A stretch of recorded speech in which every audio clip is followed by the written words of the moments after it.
নতুন বছর মানেই একটা নতুন ডেস্টিনেশন, নতুন বেড়ানোর গল্প।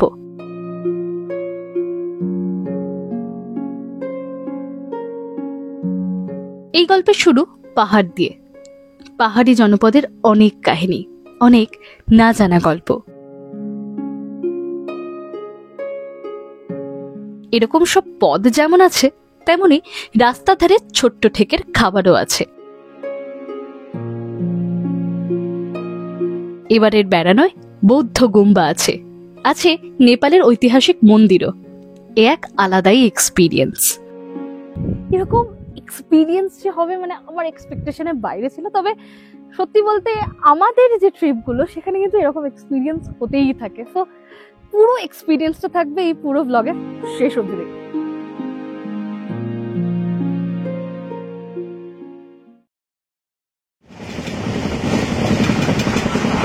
হাওড়া স্টেশন থেকে ট্রেন ছেড়েছে বিকেল 3:50-এ।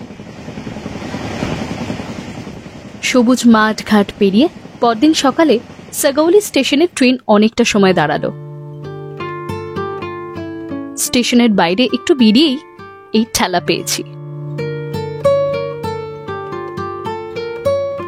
সকাল সকাল গরম গরম জলেবি পেলে লোভ তো লাগবেই মশাই। তাও ট্রেন জার্নির মধ্যে এরকম অভিজ্ঞতা বলে কথা।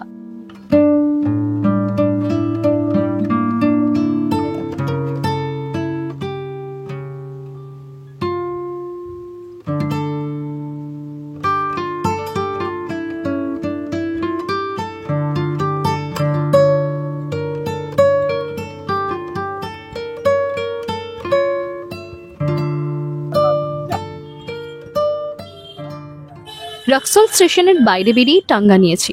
200 টাকা করে প্রতি টাঙ্গা নিচ্ছে। টোটো এলে বর্ডার পর্যন্তই নিয়ে যাবে।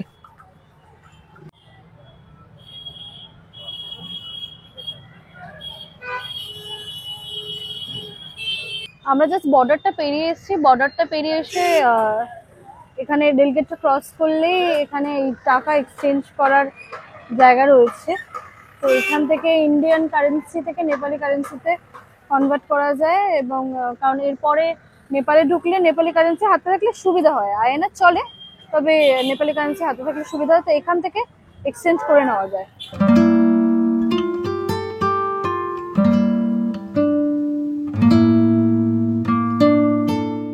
এখানে বর্ডার ওপেন, কখনো সখনো ডকুমেন্টস চেক করে। এবারে যেমন আমাদের থেকে দেখেইনি। মিনিট 50 পর ঘোড়া থামলো। এরপর জয়নি অন্য গাড়িতে।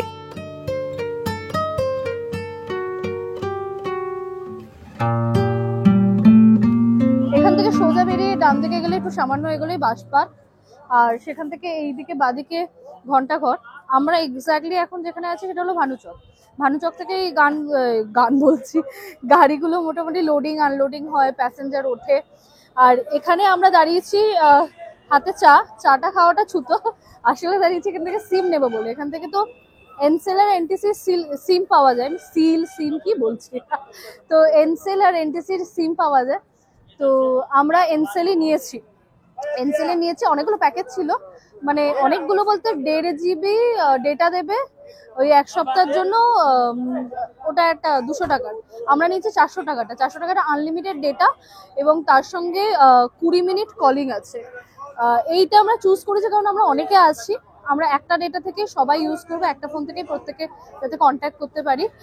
আর এই আমাদের গাড়ি, এই পক্ষীরাজ ঘোড়ায় করে আমরা উড়তে উড়তে মোটামুটি মনে হয় সন্ধ্যে 6টা ফটার নাগাদ আমরা কাঠমান্ডু পৌঁছাবো।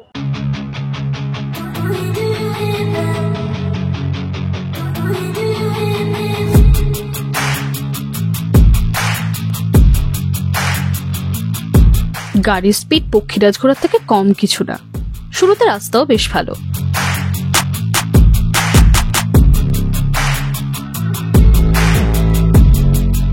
পাহাড়ি রাস্তা পেরিয়ে এসে ছোট্ট একটা জমজমাট জায়গায় গাড়ি থামলো। আমাদের কাছে এটা একেবারেই নতুন, কারণ ইলেকট্রিক গাড়ি ভারতে খুব কম। চার্জ হতে বেশ কিছুটা সময় লাগবে। পেট্রোল পাম্পের মতো 2-4 মিনিটের ব্যাপার স্যাপার নয় কিন্তু।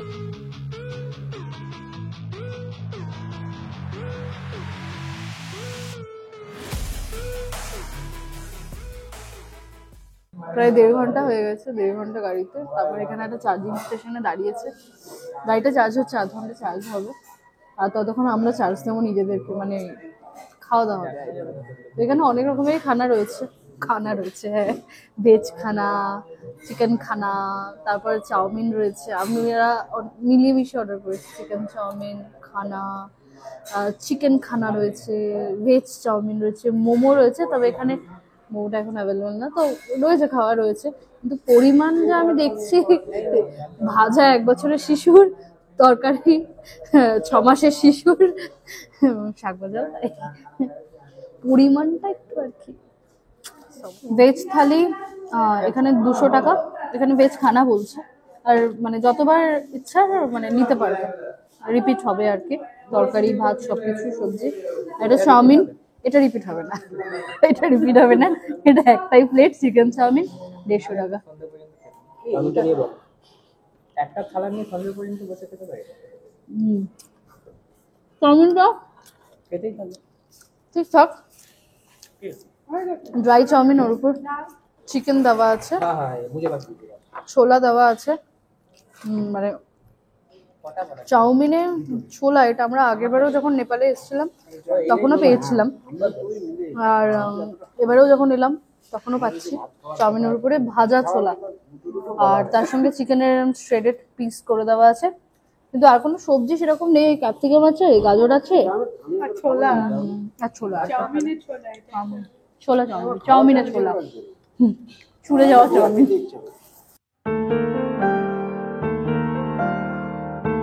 ফাইনালি আবার গাড়ি চললো। আপনাদের এ প্রসঙ্গে একটা টিপস দিয়ে রাখি, বুকিং এর সময় কথা বলে নেবেন যে চার্জ ফুল আছে কিনা, না হলে মাঝ রাস্তায় অনেকটা সময় নষ্ট হবে। আমাদের গাড়িতে চার্জ হতে 1 ঘন্টা 10 মিনিট সময় লেগেছে।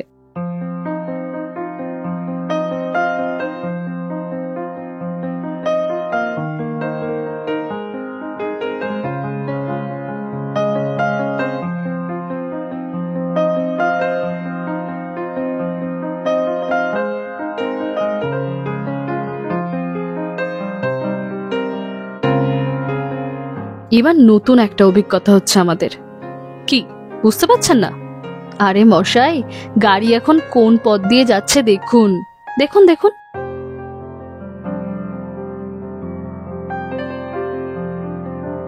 আস্ত একটা নদীর মধ্যে দাঁড়িয়ে আমরা। ওই যে রাস্তা, গত সেপ্টেম্বরের ভয়ানক বন্যায় নদীর মধ্যে মিশে গেছে।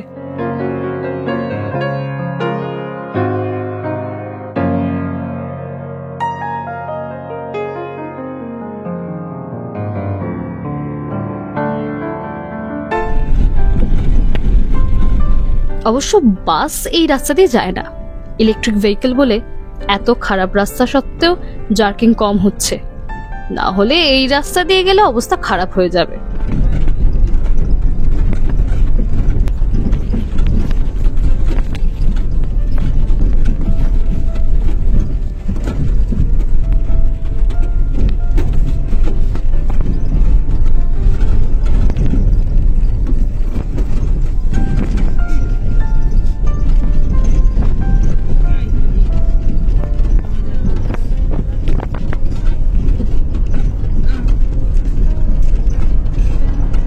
রক্সল থেকে বর্ডার পেরিয়ে যত তাড়াতাড়ি গাড়ি ধরা যায় ততই ভালো।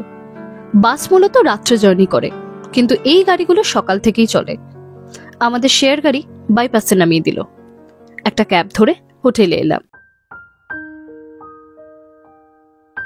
রুমটা পছন্দ হচ্ছে? আমার তো হেব্বি লেগেছে। আসলে হোটেল রুম একটু বড় আর পরিষ্কার না হলে ঠিক পোষায় না আমার। এটা থামেল অঞ্চল। আমরা গোটা 4 হোটেল দেখে তারপর এটা চুজ করেছি। এই রুম আর একটা ছোট্ট রুম মিলিয়ে 2700 নেপালি টাকা পড়েছে।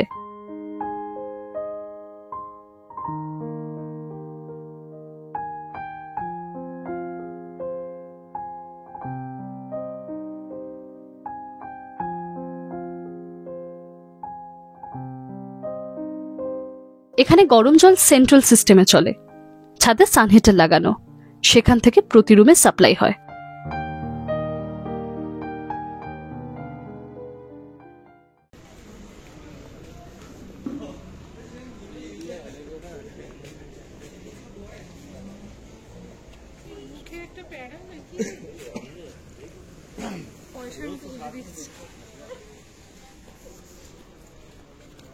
যেই কারণে এই অঞ্চলটায় থাকা, এই পুরনো ভাইবস, এই ওল্ড স্ট্রাকচার।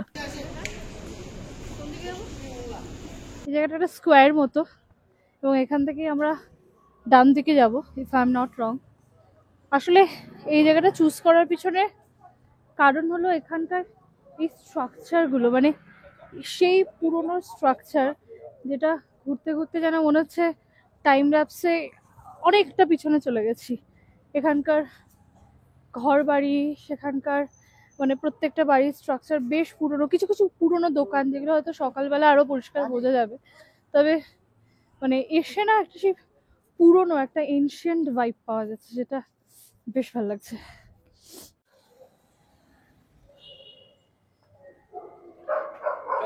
ধর্মাধাতু স্তূপা এটা, পাশেই তাহিতি গণেশ টেম্পল। আমরা রয়েছে ছাত্রপতি চকে এবং ছাত্রপতি চকের থেকে জাস্ট এইটুখানি, মানে 50 মিটার হবে, 50 মিটারও না সেভাবে, এই একটুখানি হেঁটে এলেই আমরা এই দোকানটা যা খাবো। তো বেসিক্যালি আমরা দেখছিলাম যে কোনো ছোট দোকানে যদি খাওয়া যায়, এখানে অনেকগুলো দোকান আছে, একদম লাইন দিয়ে দোকান আছে, তবে আমরা আসলে আসতে অনেকটা লেট করে ফেলেছি, অনেকটা দেরি হয়েছে, তো সব দোকানই প্রায় বন্ধ হয়ে গেছে। এই দোকানটা খোলা আছে, দোকানটার নাম হলো ক্লাসিক মোমো হাউস। তবে আমি কেন হাসলাম, তার কারণ হলো যে আমি যখন থেকে নেপালে ঢুকেছি এবং সেটা গাড়ি থেকে নেমে খাওয়া হোক বা এখানে যত জায়গা দেখছি, এখানে নামগুলো সব প্রত্যেকটা মানে হিন্দিতে যখন লেখা ম, আমরা এটাকে মানে বিসর্গ বলি, আই এম নট রং, আর ম ম ম ম ম ম এবং একটা করে বিসর্গ আর কি, ম ম। তো এটা আমাদের ইন্টারপ্রিটেশন, আমরা কারো ল্যাঙ্গুয়েজ নিয়ে কোনো মজা করছি না, বাট হ্যাঁ মানে আর কি দেখতে দেখতে চোখে লাগলো আমাদেরকে, মানে মজার লাগলো, এই জন্য বললাম।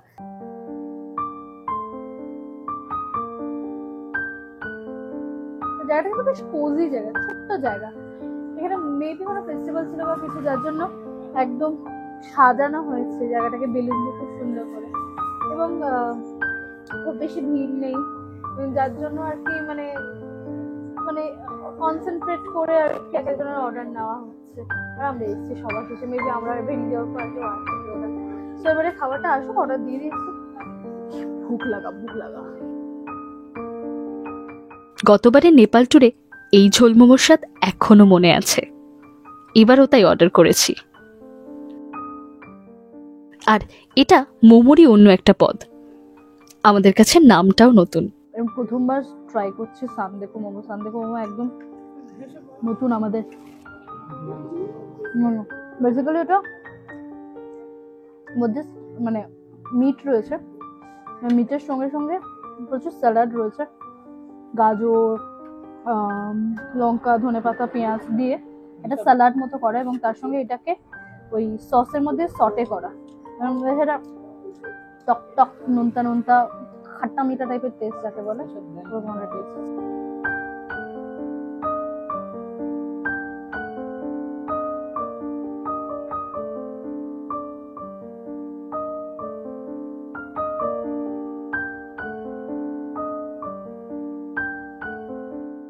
যত রাত বাড়ছে ঠান্ডাও বাড়ছে, সারাদিনের জার্নি ধকলও আছে।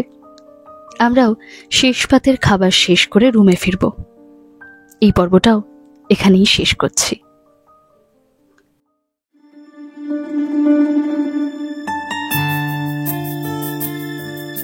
কাঠমান্ডুতে নতুন একটা সকাল, আমরা এইভাবেই অলিগলি হেঁটে হেঁটে ঘুরি। ये क्या है भैया, ये क्या है? शेल रोटी। সাথে অবশ্যই দরবার স্কয়ার ঘুরে দেখব।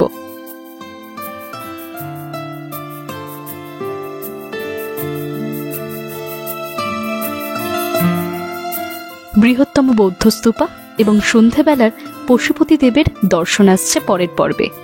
সাথে থাকুন, ভালো লাগলে সাবস্ক্রাইব করে ফেলুন।